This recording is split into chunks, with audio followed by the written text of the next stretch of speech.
నా ఆరోగ్య విషయంలో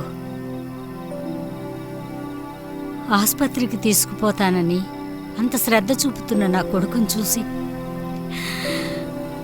ఆనందపడ్డాను. అందుకే నాకిష్టం లేకపోయినా వాడి మనసు కష్టపెట్టకూడదని ఆటో ఎక్కాను.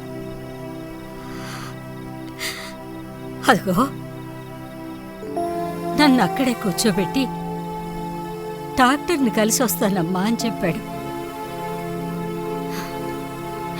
కొద్దిసేపటికి బయటకొచ్చి మందులు తెమ్మన్నారు, తీసుకొస్తానమ్మా అని పోయాడు.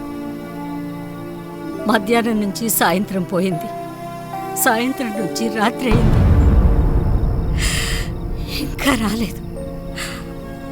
అప్పుడు అర్థమైంది నాకు అబద్ధం చెప్పి నన్ను ఇక్కడ వదిలించుకున్నాడని.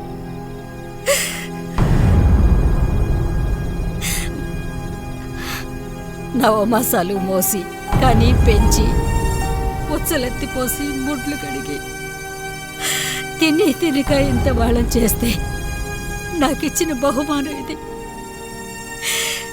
అయినా ఈ వయసులో మేమేం కోరుకుంటాం?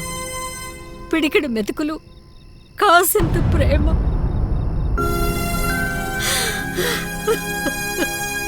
ఊరుకు పార్వతమ్మ, బాధపడకు. మేము మాత్రం సంతోషంగా వచ్చామా చెప్పు.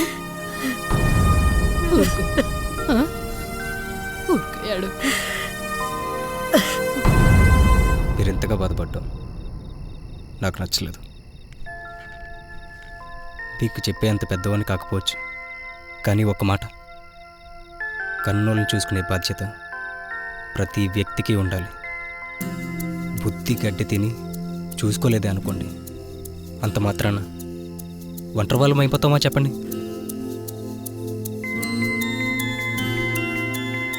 అంతెందుకు,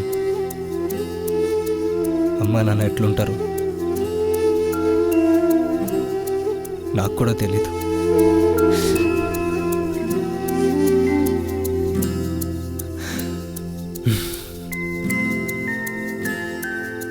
నాలో నేనే అనుకున్నా, ప్రతి వ్యక్తికి అమ్మా నాన్న ఇద్దరే ఉంటారు, కానీ నాకు ఇంతమంది అమ్మా నాన్నలు ఇచ్చాడా దేవుడు అని. నేను మీ అందరికీ కొడుకుని కాకూడదా? పరాయోనేనా? అదే పరాయోడ్లాగా చూస్తున్నారా? అను మా అక్క అర్చనా, అర్చనా. విషయం ఏంటంటే నీకు ఒక ఫ్లాష్ బ్యాక్ చెప్పాలి. అలా కూర్చుందాం పద.